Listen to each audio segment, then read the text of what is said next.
السلام علیکم ورحمۃ اللہ وبرکاتہ۔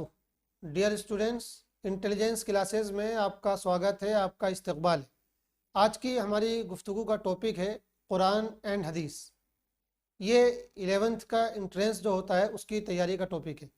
پہلے ہم قرآن کے بارے میں بات کریں گے، اس کے بعد حدیث کے بارے میں۔ دیکھیے، قرآن کا میننگ ہوتا ہے وہ چیز جس کو پڑھا جائے۔ تو قرآن کو قرآن اس لیے کہا جاتا ہے کہ قرآن ایسی کتاب ہے، ایسی بک ہے جس کو سب سے زیادہ پڑھا جاتا ہے۔ جتنا قرآن کو پڑھا جاتا ہے اتنا دنیا میں کسی اور بک کو، کسی اور کتاب کو نہیں پڑھا جاتا ہے۔ یہ بات انسائکلوپیڈیا آف بریٹانیکا میں بھی لکھی ہوئی ہے۔ قرآن یہ دراصل اللہ پاک کی آخری بک ہے، آخری کتاب ہے، جو آخری میسنجر، آخری پروفٹ حضرت محمد صلی اللہ علیہ وسلم کو دی گئی۔ یہ کتاب اللہ پاک نے اپنے پروفٹ محمد صاحب کو دے کر ساری دنیا کے لیے بھیجی ہے۔ اس میں اللہ پاک کا میسج ہے، اللہ پاک کا پیغام ہے انسانوں کے لیے، بندوں کے لیے، کہ وہ کس طرح زندگی گزاریں۔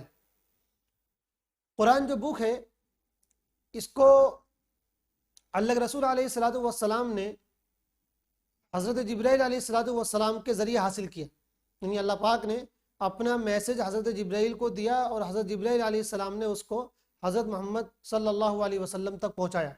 اللہ پاک اپنا میسج جو اپنے نبیوں تک پہنچاتے تھے اس کے لیے دو طریقے اختیار کرتے تھے۔ ایک طریقہ تو یہ کہ وہ اپنے کسی فرشتے کو اپنے نبی کے پاس بھیجتے تھے اور ان کے ذریعے میسج کنورٹ کرواتے تھے، میسج کنوے کرواتے تھے۔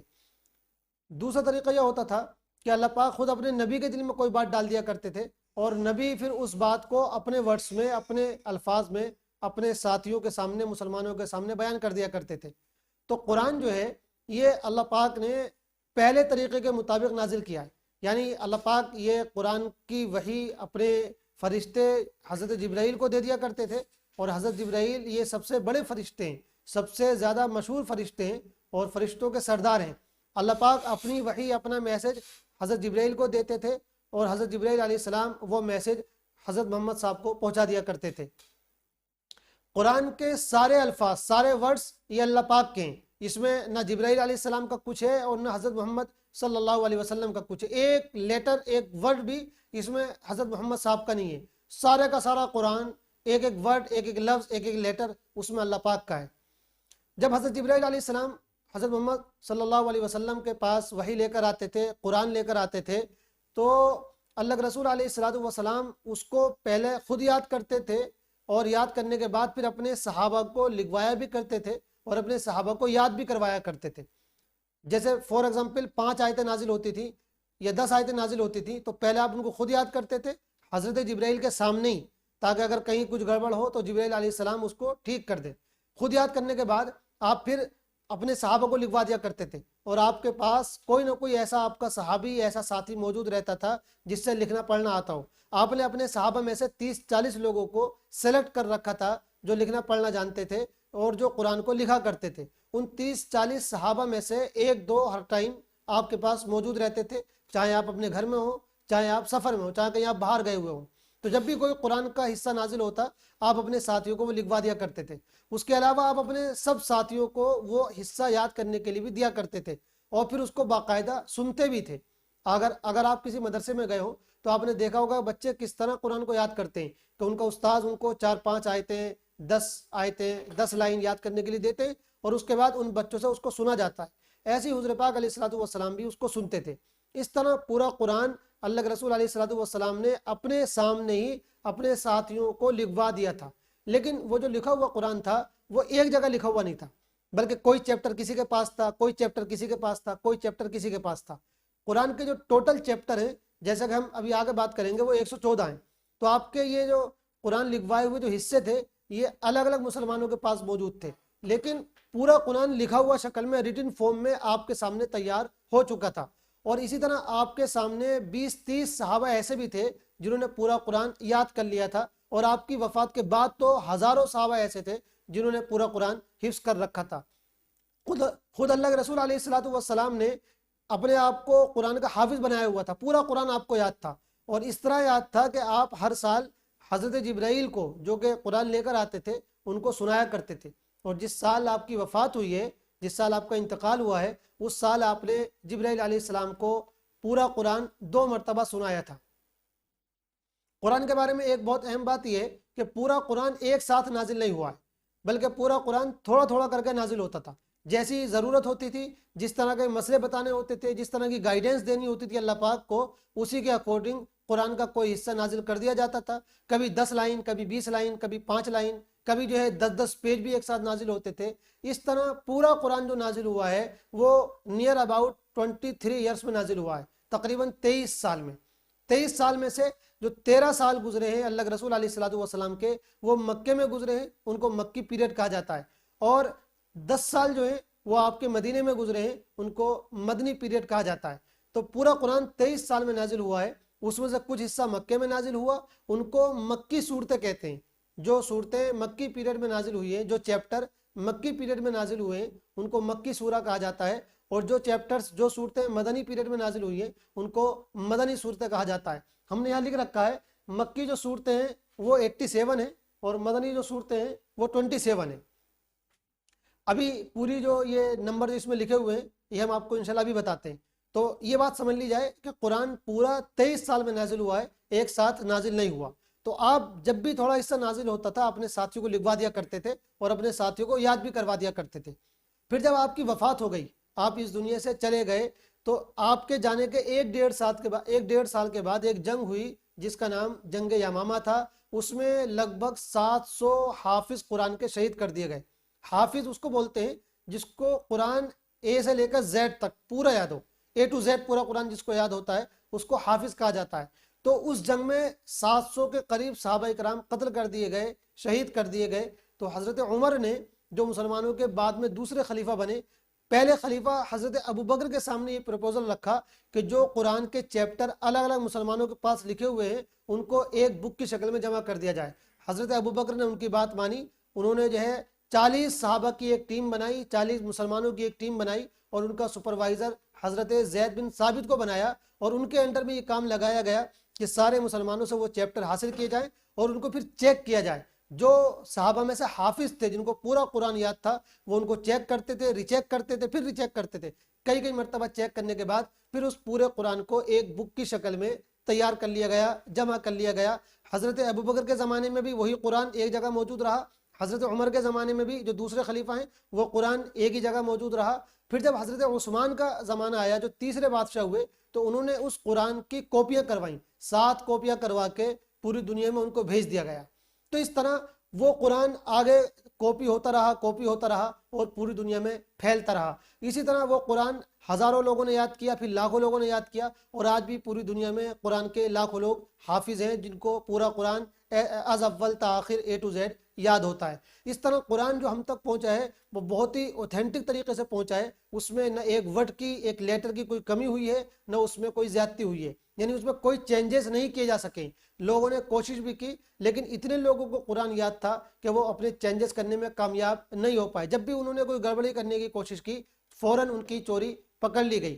تو قرآن یہ واحد ایسی کتاب ہے پوری دنیا میں جو اتنی اوتھینٹک ہے کہ اللہ کے رسول علیہ الصلوۃ والسلام پر جس طرح نازل ہوئی تھی ایز اٹ از آج بھی وہ ہمارے پاس موجود ہے، اس میں ایک لیٹر بھی نہ کم ہوا ہے اور نہ کوئی اس میں زیادہ کر چکا ہے۔ اس کے علاوہ پوری دنیا میں جتنی بھی آسمانی کتابیں ہیں، ہولی بکس ہیں، وہ سب اپنی اوریجنل شکل میں موجود نہیں ہیں، ان میں کچھ نہ کچھ چینجز کر دیے گئے ہیں۔ لیکن قرآن یہ ایسی ہولی بک ہے جو آج بھی اپنی پیور اوریجنل شکل میں ہمارے سامنے موجود ہے، اور جس کے آج بھی لاکھوں لوگ حافظ ہیں جن کو پورا قرآن یاد ہے۔ 8 10 سال کے بچوں کو بھی پورا قرآن یاد ہوتا ہے۔ اس لیے جب بھی کوئی گڑبڑ کرنے کی کوشش کرتا ہے تو وہ ہمت نہیں کر پاتا، اور وہ یہ دیکھ کر پیچھے ہٹ جاتا ہے کہ بھائی جس قرآن کو یاد کرنے والے لاکھوں لوگ ہوں اس قرآن میں گڑبڑی کیسے کی جا سکتی ہے۔ چنانچہ ابھی 50 60 سال پہلے امریکہ میں الفرقان کے نام سے ایک ڈپلیکیٹ قرآن چھاپا گیا، لیکن مسلمانوں نے اس کو پکڑ لیا اور فوراً جو ہے یہ بات پھیلا دی گئی کہ ڈپلیکیٹ قرآن ہے، یہ گڑبڑ قرآن ہے، یہ اوریجنل قرآن نہیں ہے۔ تو اس طرح جب بھی کوئی گڑبڑ کرنے کی کوشش کرتا ہے فوراً اس کی چوری پکڑی جاتی ہے اور یہ بات ساری دنیا میں پھیلا دی جاتی ہے۔ مدرسوں میں جو قرآن بچوں کو یاد کرایا جاتا ہے اس کا پورا ایک چین ہوتی ہے، ایسا نہیں کہ کوئی بھی وہاں جا کے پڑھانے لگ جاتا ہو یا کوئی بھی جو ہے بچوں کو حافظ بنا دیتا ہو، بلکہ ایک پوری چین ہوتی ہے جن سے یہ پوچھا جاتا ہے کہ آپ نے قرآن کن سے پڑھا، آپ نے کن سے پڑھا، آپ نے کن سے پڑھا۔ تو جس کے پاس پوری چین ہوتی ہے اسی کو جو ہے پڑھانے کے لیے رکھا جاتا ہے، اور اسی کو یہ ذمہ داری دی جاتی ہے کہ وہ بچوں کو قرآن حفظ کرائے۔ بہرحال ہم نے آپ کو یہ بتایا کہ اللہ کے رسول علیہ السلام نے قرآن لکھوا دیا تھا، لیکن وہ الگ الگ چیپٹر الگ الگ مسلمانوں کے پاس تھے۔ حضرت صدیق اکبر رضی اللہ تعالیٰ نے ان کو ایک جگہ جمع کروایا، پھر حضرت عثمان نے ان کی کاپیاں کروا کے پوری دنیا میں پھیلا دی۔ قرآن کے بارے میں ایک بات بہت اچھی طرح یہ بھی سمجھ لی جائے کہ جو قرآن اللہ کے رسول علیہ السلام نے لکھوا کر جمع کروایا تھا اور جس کو ایک بک کی شکل میں حضرت ابو بکر نے کیا تھا، وہ قرآن ہی آج ہمارے پاس موجود ہے۔ اس میں کمی بیشی بالکل بھی نہیں ہوئی ہے، اور نہ اس میں کچھ تبدیلی میں چینجنگ ہوئی ہے، نہ کوئی ترتیب بدلی گئی ہے اس کی۔ لیکن قرآن اس طرح نازل نہیں ہوا تھا۔ قرآن جب نازل ہوتا تھا تو وہ لوگوں کی ضرورت کے حساب سے اور لوگوں کو گائیڈنس کرنے کے تقاضوں کے حساب سے نازل ہوا کرتا تھا۔ کبھی جو ہے کسی چیپٹر کی 2 آیتیں نازل ہو جاتی تھی، کبھی کسی چیپٹر کی چند لائنیں نازل ہو جاتی تھی۔ اس طرح لوگوں کی ضرورت کے اکارڈنگ قرآن نازل ہوتا رہتا تھا۔ لیکن اللہ کے رسول علیہ السلام اپنے حساب سے صحابہ کرام کو بتا دیا کرتے تھے کہ کون سی لائنوں کو کہاں پر رکھنا ہے، کس لائن کو کس جگہ سیٹ کرنا ہے۔ تو اس طرح نازل جو قرآن ہوتا تھا اس کی ترتیب الگ تھی، اور جو قرآن اللہ کے رسول علیہ السلام نے صحابہ کو لکھوایا الگ الگ چیپٹروں میں، ان کی ترتیب الگ تھی۔ قرآن کے ٹوٹل 114 چیپٹر ہیں۔ پھر جب حضرت ابو بکر نے ان چیپٹرز کو ایک بک کی شکل دی تو انہوں نے صحابہ کی ٹیم سے مشورہ کر کے یہ طے کیا کہ کون سے چیپٹر کو پہلے نمبر پر رکھنا ہے، کون سے چیپٹر کو دوسرے نمبر پر رکھنا ہے، اور کون سے چیپٹر کو لاسٹ میں رکھنا ہے۔ یہ چیز صحابہ کرام نے اپنے مشورے سے طے کی۔ تو جو قرآن تیار کیا گیا اور جو آج پوری دنیا میں پایا جاتا ہے، اس میں جو چیپٹرز ہیں وہ 114 چیپٹر ہیں، ان کو سورہ کہا جاتا ہے۔ پھر مسلمانوں کی آسانی کے لیے، تاکہ مسلمان ان کو قرآن کو پڑھیں تو آسانی کے ساتھ پڑھ سکے، ان کو پھر جو ہے پاروں میں ڈیوائڈ کیا گیا۔ پارے جن کو پارٹ ہم کہہ سکتے ہیں، 30 پارے بنائے گئے۔ پارے کا مطلب ہوتا ہے ٹکڑا، حصہ۔ قرآن کو 30 حصوں میں اس لیے بانٹا گیا چونکہ ہمارے یہاں مسلمانوں کے یہاں قرآن پڑھنے کا بہت ثواب ہے۔ قرآن کے پڑھنے کو تلاوت کہا جاتا، تلاوت کا بہت ثواب ہے۔ اور یہ کہا گیا کہ ہر مسلمان کو ڈیلی کچھ نہ کچھ قرآن پڑھنا چاہیے۔ اگر کوئی مسلمان ڈیلی قرآن کی تلاوت نہیں کرتا ہے، قرآن نہیں پڑھتا ہے، تو اس کو ہمارے یہاں کہا جاتا ہے گویا کہ وہ محروم ہے۔ تو اب کتنا قرآن پڑھا جائے ڈیلی؟ جو قرآن کے حافظ ہوتے ہیں ان سے تو یہ کہا جاتا ہے کہ وہ ڈیلی 3 پارے پڑھیں، 10 پارے پڑھیں، 5 پارے پڑھیں، جو جتنا پڑھ سکتا ہو۔ ایسے ایسے لوگ بھی گزرے ہیں جو پورا قرآن ایک دن میں پڑھتے تھے، ایک دن میں پورا قرآن۔ کچھ ایسے بھی گزرے ہیں جو ایک دن میں آدھا قرآن پڑھتے تھے۔ لیکن ایک عام مسلمان یہ سب نہیں کر سکتا، تو اس کی آسانی کے لیے یہ کہا گیا کم از کم منیمم وہ قرآن کو ایک مہینے میں ایک بار پورا کر لے۔ تو اس آسانی کے لیے قرآن کو 30 پاروں میں 30 حصوں میں تقسیم کر دیا گیا، تاکہ اگر ایک پارہ ایک دن بھی پڑھا جائے تو 30 دن میں پورا قرآن ایک مسلمان ایک مرتبہ کمپلیٹ کر لے۔ تو اس مقصد سے ان کو پاروں میں تقسیم کیا گیا، ان کو ہم کہتے ہیں پارٹ۔ تو 30 پارے قرآن کے اندر ہے۔ اسی طرح قرآن میں رکوع جو ہے وہ 540 ہے۔ رکوع کا مطلب ہوتا ہے کہ ایک مسلمان جب نماز پڑھتا ہے تو وہ نماز میں قرآن ضرور پڑھتا ہے، قرآن کے بغیر نماز ہو ہی نہیں سکتی ہے۔ تو ایک رکعت میں کتنا قرآن پڑھا جائے، تو اس کے آئیڈیا کے حساب سے آئیڈیا لگا کر کچھ لائنیں طے کر کے یہ آسانی بنا دی گئی کہ بھائی 10-15 آیتیں آپ پڑھ لیں ایک رکعت میں۔ تو جہاں 10-15 آیتیں کمپلیٹ ہوتی ہیں اور جہاں جو بات چل رہی ہے وہ بات بھی پوری ہو جاتی ہے، وہاں پر ایک رکوع لگا دیا جاتا ہے۔ اس طرح پورے قرآن میں 540 رکوع لگائے گئے، وہ اسی لیے ہیں تاکہ ایک رکعت میں آسانی کے ساتھ ایک رکوع پورا کر لیا جائے۔ قرآن میں جو آیتیں ہیں، آیتوں کا مطلب ہم یہ کہہ سکتے ہیں سینٹینسز، یعنی ہر 1-1.5 لائن کے بعد ایک نشان لگا دیا جاتا ہے، جو اس لیے ہوتا ہے، جو اس بات کا سمبل ہوتا ہے کہ یہاں آپ سانس توڑ سکتے ہیں، یہاں آپ ٹھہر سکتے ہیں، رک سکتے ہیں۔ اس لیے کہ کبھی کبھی ایسا ہوتا ہے کہ کوئی شخص کسی غلط جگہ رک جاتا ہے، ادھورے جملے پہ رک جاتا ہے، تو اس کی بات خراب ہو جاتی ہے، بات میں سمجھنے میں مزہ نہیں آتا۔ تو صحیح انسان وہ ہوتا ہے جو جملہ کمپلیٹ کر کے سانس لیتا ہو۔ تو اس کے لیے قرآن میں بھی ضروری تھا کہ بھئی قرآن میں کہاں سانس لی جائے، کہاں قرآن میں رکا جائے۔ تو اللہ کے رسول علیہ السلام نے خود اپنے طور پر اللہ پاک کے حکم سے قرآن کو سینٹینسز میں بانٹ دیا۔ تو ان سینٹینسز کو آیات کہا جاتا ہے یا آیتیں کہا جاتا ہے۔ وہ آیتیں قرآن میں 6666 ہیں، پورے قرآن میں 6666 آیتیں۔ اسی طرح قرآن میں کچھ آیتیں ایسی ہیں، کچھ سینٹینسز ایسے ہیں جن کو پڑھنے کے بعد مسلمانوں پر سجدہ کرنا ضروری ہوتا ہے۔ وہ آیتیں ہیں 14۔ تو قرآن میں 14 سجدے ہیں، یہ ہم کہہ سکتے ہیں کہ قرآن میں سجدے کی 14 آیتیں ہیں۔ اور یہ سجدہ اس لیے کروایا جاتا ہے چونکہ اللہ پاک نے جب بالکل شروع میں سارے انسانوں کو اور سارے فرشتوں کو سجدہ کرنے کے لیے کہا تھا، تو ابلیس نے، شیطان نے کہا تھا کہ میں سجدہ نہیں کروں گا۔ تو اللہ پاک نے کہا کہ تو نہیں کرے گا تو کیا ہوا، دیکھ میرے نیک بندے جو ہوں گے، جو مسلمان ہوں گے، وہ مجھے سجدہ کریں گے۔ تو قرآن میں جب بھی وہ آیت آتی ہے تو اللہ پاک گویا کہ اپنے مسلمان بندوں سے یہ کہتا ہے کہ تم فوراً سجدہ کرو، تاکہ شیطان کی جو ہے عزت خاک میں مل جائے اور شیطان جو ہے رسوا اور ذلیل ہو جائے کہ وہ جن لوگوں کو سجدے سے روکنے کی کوشش کر رہا تھا وہی لوگ اللہ کے حکم پر سجدہ کر رہے ہیں، سجدہ بجا لا رہے ہیں۔ تو یہ جو آیتیں ہیں یہ 14 آیتیں ہیں، اور ہم نے آپ کو یہ شروع میں بھی بتائی دیا کہ قرآن جو پورا ہے وہ 2 حصوں میں بٹا ہوا ہے، کچھ وہ ہے جو مکے میں نازل ہوا تھا اور کچھ وہ ہے جو مدنی پیریڈ میں نازل ہوا تھا۔ تو جو صورتیں مکی پیریڈ میں نازل ہوئیں ان کو مکی صورتیں کہا جاتا ہے، جن کی تعداد ہے 87، اور جو صورتیں مدنی پیریڈ میں نازل ہوئی ان کی تعداد ہے 27۔ اب ایک بات یہ کہ قرآن جو نازل ہوا ہم نے آپ کو بتایا کہ 23 سال میں نازل ہوا، تو اس کی پہلی وحی کب نازل ہوئی، یعنی قرآن کا پہلا حصہ سب سے پہلے کب نازل ہوا؟ تو قرآن کا پہلا حصہ نازل ہوا، اس میں ہم نے ڈیٹ لکھ دی ہے 12 فروری 610 AD۔ کس جگہ نازل ہوا؟ تو مکے میں ایک پہاڑ ہے جس کو جبل نور کہا جاتا ہے۔ جبل یہ عربی کا ورڈ ہے، اس کا مطلب ہوتا ہے پہاڑ، اور نور کا مطلب ہوتا ہے روشنی، تو اس پہاڑ کا نام نور ہے، اس کو جبل نور کہا جاتا ہے۔ اسی کے اندر ایک گفا ہے جس کا نام ہے غار حرا۔ اس غار حرا میں اللہ کے رسول بیٹھے ہوئے تھے، تو اس غار حرا میں پہلا حصہ قرآن کا نازل ہوا جس کو ہم کہتے ہیں وحی، پہلی وحی۔ یہ اس میں لکھا ہوا غار حرا ان جبل نور۔ ہم نے آپ کو یہ بھی بتایا کہ قرآن جو نازل ہوا وہ اللہ پاک حضرت جبرائیل کو اپنا میسج دیتے تھے اور وہ حضور پاک کو پہنچا دیا کرتے تھے۔ اسی میسج بھیجنے کو وحی کہا جاتا ہے، اسی میسج بھیجنے کو وحی کہا جاتا ہے۔ پھر وحی 2 طرح کی ہوتی ہے، ایک وحی وہ ہوتی ہے جس میں اللہ پاک باقاعدہ ورڈز نازل کرتے ہیں، یعنی باقاعدہ سینٹینسز جبرائیل کو دیے جاتے تھے اور وہ اللہ کے رسول کو سنایا کرتے تھے۔ تو پورا قرآن جو ہے یہ اس والی وحی کی شکل سے نازل ہوا ہے کہ اس میں سارے کے سارے الفاظ اللہ پاک کے ہیں، محمد صاحب کا ایک بھی لفظ نہیں ہے۔ وحی کی ایک دوسری شکل ہوتی ہے جس میں اللہ پاک اپنے نبی کے دل میں کوئی بات ڈالتا ہے اور نبی اس کو اپنے ورڈز میں جو ہے بیان کر دیتا ہے۔ اللہ کے رسول علیہ الصلوۃ والسلام پر اس طرح بھی وحی آئی ہے اور آپ نے اس وحی کو اپنے الفاظ میں، اپنے سینٹینسز میں مسلمانوں کے سامنے رکھا ہے، ان کو حدیث کہا جاتا ہے۔ اس کے ہم آپ کو نام بھی بتا دیتے ہیں۔ پہلا جو طریقہ ہوتا ہے وحی کا اس کو وحی جلی بولتے ہیں، اور دوسرا جو طریقہ ہوتا ہے اس کو وحی خفی بولتے ہیں۔ وحی جلی کا مطلب ہوتا ہے ظاہری وحی، یعنی جس کے الفاظ ظاہر ہوتے ہیں، اور وحی خفی کا مطلب ہوتا ہے چھپی ہوئی وحی، یعنی جو وحی دل کے اندر ہوتی ہے اور جس کو اللہ کے رسول اپنے الفاظ میں بیان کرتے ہیں۔ تو پورا قرآن یہ وحی جلی کے ذریعے نازل ہوا ہے، اور جو حدیثیں ہیں جن کے بارے میں ہم بعد میں بات کریں گے وہ وحی خفی کے ذریعے نازل ہوئی ہے۔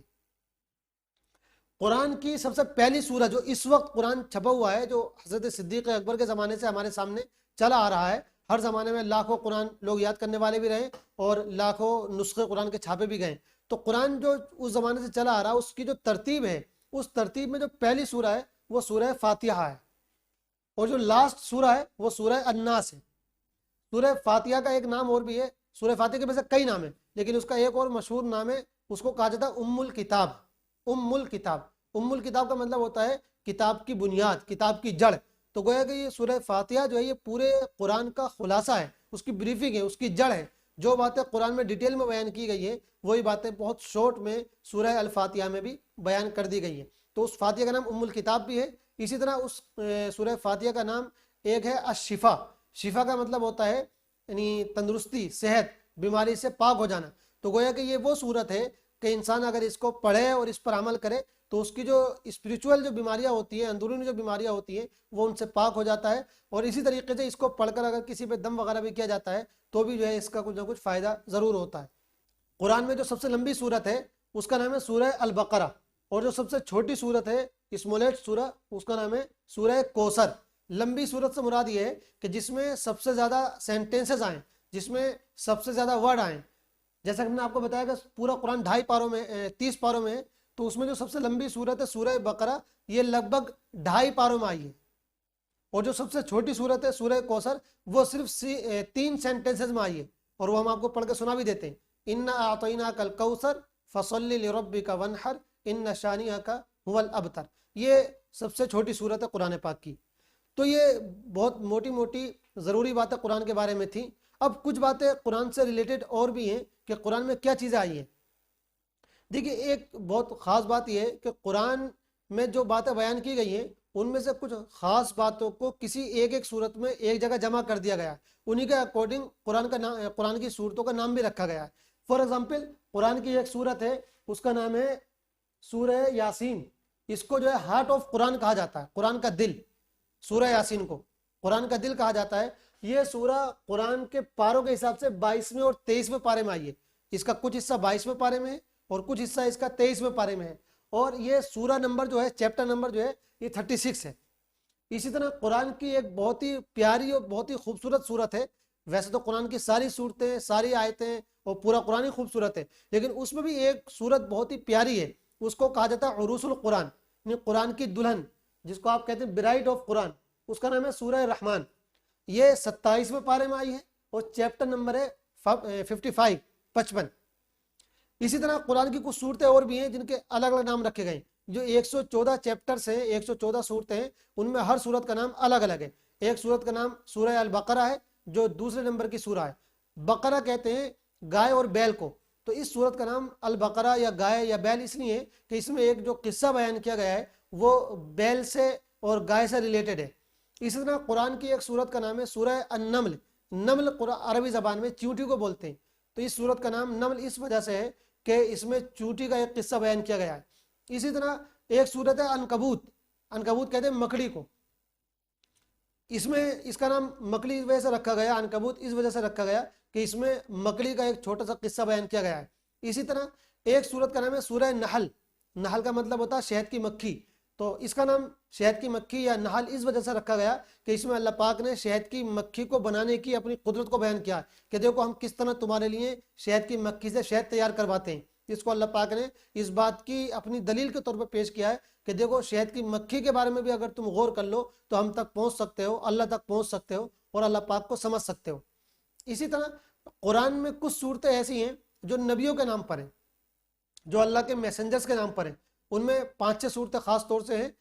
ایک ہے سورہ ابراہیم جو حضرت ابراہیم کے نام پر ہے، ایک ہے سورہ نوح، یہ حضرت نوح کے نام پر ہے، ایک ہے سورہ ہود، یہ حضرت ہود کے نام پر ہے، ایک ہے سورہ یوسف، یہ حضرت یوسف کے نام پر ہے، ایک ہے سورہ یونس، یہ حضرت یونس کے نام پر ہے، اور ایک ہے سورہ محمد، یہ آخری پروفٹ حضرت محمد صلی اللہ علیہ وسلم کے نام پر ہے۔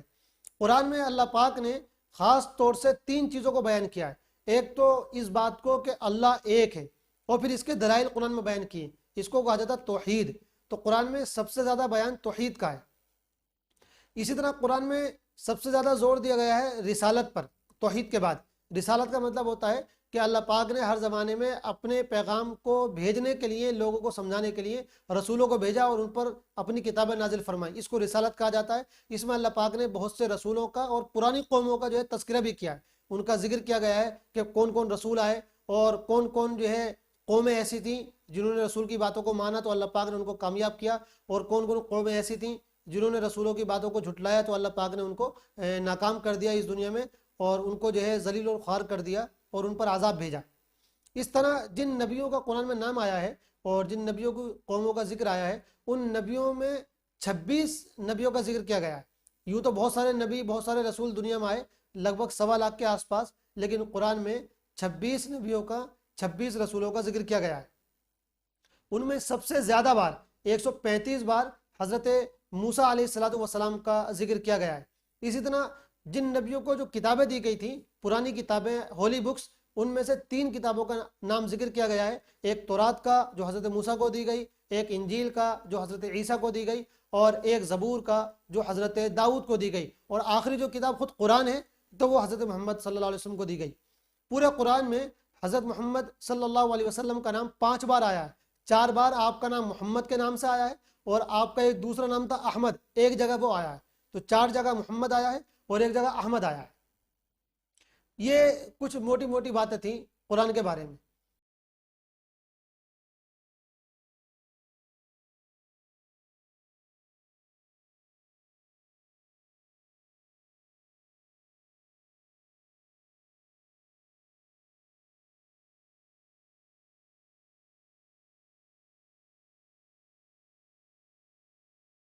اب ہمارے ٹاپک کا دوسرا حصہ ہے حدیث۔ ہم اس کے بارے میں کچھ باتیں کرتے ہیں۔ ہم نے ابھی آپ کو قرآن کے بارے میں بتاتے ہوئے حدیث کے بارے میں بتایا کہ حدیث دراصل اللہ پاک ہی کا میسج ہوتی تھی جو وہ نبی کے دل میں ڈال دیا کرتے تھے، اور نبی اس میسج کو اپنے ورڈز میں مسلمانوں کے سامنے بیان کر دیا کرتے تھے، ان کو حدیث کہا جاتا ہے۔ حدیثوں میں کیا باتیں بیان ہوتی ہیں؟ حدیثوں میں رسول اللہ صلی اللہ علیہ وسلم کی جو اپنی باتیں ہوتی ہیں وہ بیان ہوتی ہیں، رسول اللہ صلی اللہ علیہ وسلم نے جو کام کیا ہوتا ہے اس کو بیان کیا جاتا کہ آپ نے کام کس طرح کیا، نماز کس طرح پڑھی، آپ نے حج کس طرح کیا، اور آپ نے کس طرح بازار میں کام کیا، کس طرح آپ بازار میں گھومتے تھے وغیرہ وغیرہ. اس طرح کی چیزیں حدیثوں میں بیان کی جاتی ہیں. اسی طرح ان چیزوں کو بھی حدیث کہا جاتا ہے کہ فار ایگزامپل آپ کے سامنے کسی مسلمان نے کوئی کام کیا اور آپ نے اس کو دیکھا اور آپ خاموش رہے، آپ نے اس کو منع نہیں کیا، تو اس کو بھی حدیث کہا جاتا ہے. اس لیے کہ اگر آپ نے اس کو دیکھا اور آپ خاموش رہے تو اس کا مطلب یہ ہے کہ وہ کام صحیح ہوگا، وہ کام غلط نہیں ہو سکتا ہے. تو ان تین چیزوں کو حدیث کہا جاتا ہے، اللہ کے رسول کی باتوں کو، اللہ کے رسول کے کاموں کو، اور آپ نے کسی کو کوئی کام کرتے ہوئے دیکھا اور آپ خاموش رہے، اس بات کو. اس کو ٹرمینولوجی میں تقریر کہتے ہیں، تقریر. تو ان تین چیزوں کو حدیث کہا جاتا ہے. جب اللہ کے رسول علیہ الصلوۃ والسلام قرآن کے علاوہ مسلمانوں کو کوئی گائیڈنس دیتے تھے تو وہ حدیث کے تھرو پہنچتی تھی مسلمانوں کے پاس. قرآن تو پورے کا پورا اللہ پاک کا ہے، اس میں سارے ورڈز، سارے سینٹنسز اللہ پاک کے ہیں، اس میں حضرت محمد کا کچھ بھی نہیں ہے. لیکن قرآن کو ایکسپلین کرنے کے لیے، قرآن کو سمجھانے کے لیے اللہ کے رسول جب باتیں بیان کرتے تھے ان کو حدیث کہا جاتا تھا. ان حدیثوں کو بہت سے مسلمان لکھ لیا کرتے تھے، اور کچھ حدیثوں کو رسول اللہ صلی اللہ علیہ وسلم خود سے بھی لکھوایا کرتے تھے. جو آپ نے خود سے حدیثیں لکھوائیں وہ کئی طرح کی ہیں. ان میں کچھ تو وہ حدیثیں ہیں جو آپ نے اس طرح لکھوائیں کہ مثال کے طور پر کسی شخص نے آپ سے یہ کہا کہ آپ مجھے امان لکھ کے دے دیجئے، ایک پیس کا پروانہ لکھ کے دے دیجئے کہ اگر کبھی کوئی بات ہو تو میں یہ دکھا سکوں تاکہ مجھے کوئی پریشان نہ کرے کہ بھائی محمد صاحب نے مجھے یہ امن کا پروانہ دے رکھا، کوئی مجھے ٹچ نہ کرے، ٹارچر نہ کرے. بہت سارے لوگوں کو آپ نے پروانے لکھ کر دیے، ان کو امان نامے کہا جاتا ہے. اسی طرح کبھی کبھی آپ کوئی اسپیچ دیتے تھے، خطبہ دیتے تھے، پھر اس کو اپنے صحابہ کو لکھوا دیا کرتے تھے. تو خطبے اور اسپیچز یہ بھی اللہ کے رسول نے بہت مرتبہ خود سے لکھوائی ہیں صحابہ اکرام کو. اسی طرح آپ نے بہت سے لیٹرز لکھے ہیں دنیا کے بادشاہوں کو، خط لکھے ہیں جن میں ان بادشاہوں کو اسلام لانے کی دعوت دی ہے. وہ خط ریٹن فارم میں ہوتے تھے، وہ بھی اللہ کے رسول علیہ الصلوۃ والسلام نے خود سے لکھوائے تھے. اسی طرح اللہ کے رسول علیہ الصلوۃ والسلام نے بہت سے قبیلوں سے، بہت سے خاندانوں سے پیکٹ کیے، ایگریمنٹ کیے، معاہدے کیے، وہ معاہدے بھی ریٹن فارم میں ہوا کرتے تھے. تو اس طرح کی بہت سی چیزیں تھیں جو رسول اللہ صلی اللہ علیہ وسلم نے خود سے لکھواتی تھیں. لیکن زیادہ بڑی تعداد حدیثوں کی جو ہے وہ صحابہ اکرام خود لکھ لیا کرتے تھے. ان کو اللہ کے رسول علیہ الصلوۃ والسلام آفیشیلی نہیں لکھواتے تھے، لیکن صحابہ اکرام جو مسلمان تھے، آپ کے ساتھی تھے، وہ ان کو خود سے لکھ لیا کرتے تھے. اور بہت بڑی تعداد میں صحابہ ان کو یاد کر لیا کرتے تھے. صحابہ اکرام کا ذہن اور حافظہ جو تھا وہ بہت مثالی حافظہ تھا. عرب کے لوگ حافظ میں بہت تیز ہوتے تھے، صرف مسلمان نہیں، نان مسلم بھی جو ہوا کرتے تھے ان کا حافظہ بہت تیز ہوتا تھا. ان کو اپنے گھوڑوں کے نسب نامے تک یاد ہوتے تھے. وہ ایسی فالتو کی چیزیں یاد رکھ لیا کرتے تھے. ایسے ایسے لوگ تھے جو ایک مجلس میں، ایک بیٹھک میں 100 اشعار یاد کر لیا کرتے تھے. تو یہ ان کا حافظہ تھا. تو صحابہ اکرام حدیثوں کو اپنے ذہنوں میں بھی یاد کر رہے تھے اور اپنے سامنے ان کو لکھ بھی رہے تھے. جن صحابہ نے حدیثیں لکھی، کہا جاتا ہے کہ لگ بھگ 48 صحابہ اکرام نے حدیث کی کتابیں تیار کی تھیں، جن میں کچھ بہت مشہور ہیں. ایک کا نام ہے صحیفہ صادقہ. صحیفہ صادقہ اس کو لکھا تھا حضرت عبداللہ ابن عمرو نے. ایک صحیفہ کا نام ہے صحیفہ علی. صحیفہ کا مطلب ہوتا ہے کتاب، بک. تو صحیفہ علی کا مطلب وہ ہے کہ حضرت علی کی کتاب، ایک کتاب انہوں نے لکھی تھی. اسی طرح ایک کتاب تھی صحیفہ انس، اس کو کہا جاتا ہے، یہ کتاب حضرت انس نے لکھی تھی. ایک کتاب حضرت ابو ہریرہ جو اللہ کے رسول کے سب سے بڑے صحابہ میں سے آتے ہیں، انہوں نے اپنے خاص اسٹوڈنٹ حمام بن منبہ کو لکھوائی تھی. اس کا نام صحیفہ حمام بن منبہ ہے، جس کو ہم کہہ سکتے ہیں حمام بن منبہ کی بک. تو اس طرح یہ مشہور وہ کتابیں ہیں جو بعض صحابہ نے لکھی تھی. لیکن ٹوٹل جو ہے وہ لگ بھگ 48 بکس صحابہ اکرام کے تھرو لکھ کر تیار کر دی گئی تھی. ان کے بعد جب تابعین کا دور آیا، تابعین کہتے ہیں جو صحابہ کے شاگرد ہوتے ہیں، تو تابعین میں سے 250 لوگوں نے کتابیں تیار کی. تابعین میں سے 250 لوگوں نے حدیث کی کتابیں تیار کی اور ان کو حدیثوں میں، ان کتابوں میں حدیثوں کو لکھا. جو زبانی یاد کر رہے ہیں وہ تو الگ ہے، زبانی تو یاد ہیں ہی. ایسے ایسے لوگ تھے جن کو کئی ہزار، کئی لاکھ حدیثیں یاد ہوتی تھی، لیکن ان کو وہ لکھ بھی رہے تھے. تو 250 تابعین نے لگ بھگ جو ہے وہ حدیثوں کی کتابیں تیار کی. ان کے بعد جب ان کے شاگردوں کا زمانہ آیا تو اس میں تو ہزاروں لوگوں نے کتابیں لکھ کر تیار کی. اس طرح حدیثیں جو ہے وہ آگے بڑھتی رہی، منتقل ہوتی رہی، دو طریقے سے، دو فارمیٹ سے. ایک تو زبانی طور پر یاد کرتے رہے لوگ، اور ایک ان کو باقاعدہ لکھ کر بھی جو ہے آگے منتقل کیا جاتا رہا. اس کے بعد جب تیسری صدی شروع ہوئی، تیسری سینچری شروع ہوئی، یعنی حضرت پاک علیہ الصلوۃ والسلام کے تقریباً 200 سال کے بعد کا جو پیریڈ شروع ہوا، تو اس میں کیا ہوا، اس میں اب تک جتنی بھی کتابیں تیار ہو چکی تھی حدیثوں کی، اب ان میں کٹائی اور چھٹائی کا کام شروع ہوا، کانٹ چھانٹ کا کام. کہ ایسا تھا کہ بہت سے لوگوں نے جو حدیث کی کتابیں تیار کی تھی تو بہت بڑی بڑی کتابیں وہ تیار ہو گئی تھی. اب ان میں کئی طرح کی حدیثیں ہوتی تھیں. حدیث کے بارے میں ایک بات یہ بھی سمجھ لیں کہ حدیث کے دو حصے ہوتے ہیں. ایک حدیث ہوتی ہے جس کو ہم کہتے ہیں حدیث کا متن، اور حدیث کا دوسرا حصہ ہوتا ہے جس کو ہم کہتے ہیں حدیث کی سند. سند کس کو کہتے ہیں؟ سند کا مطلب ہوتا ہے گویا کہ حدیث کی چین. یعنی جب بھی کوئی شخص حدیث بیان کیا کرتا تھا تو وہ یہ بتایا کرتا تھا کہ مجھ کو یہ حدیث کس نے سنائی، اور اس نے کس سے سنی، اور اس نے کس سے سنی. فار ایگزامپل اگر کوئی شخص اللہ کے رسول کی وفات کے 150 سال کے بعد لوگوں میں حدیث بیان کر رہا ہے تو اس سے پوچھا جاتا تھا کہ بھئی تم نے اللہ کے رسول سے خود تو سنی نہیں، تم تو 150 سال بعد پیدا ہوئے ہو، تو تم کو یہ حدیث کس نے سنائی؟ تو وہ بتایا کرتا تھا کہ میرے فلاں استاد نے سنائی. اچھا ان استاد نے کیا اللہ کے رسول کو خود دیکھا؟ کہ نہیں، انہوں نے بھی نہیں دیکھا، وہ بھی بعد میں پیدا ہوئے، تو انہوں نے کس سے سنی؟ تو اس طرح اللہ کے رسول تک 2-3 چین کے واسطے ہوا کرتے تھے جن کے تھرو وہ حدیث کسی اور تک پہنچتی ہوتی تھی.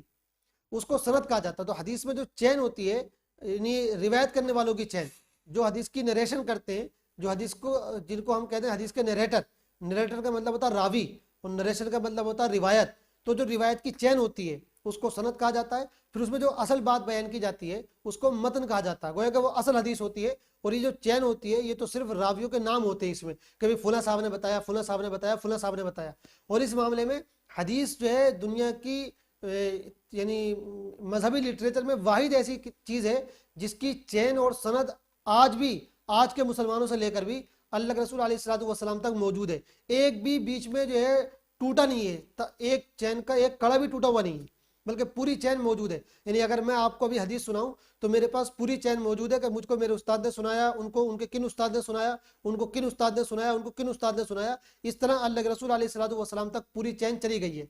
تو ابھی جو حدیث کے نقل کرنے والے ہوتے تھے، نریشن کرنے والے ہوتے تھے، نریٹر، ان میں 2 طرح کے لوگ ہوتے تھے.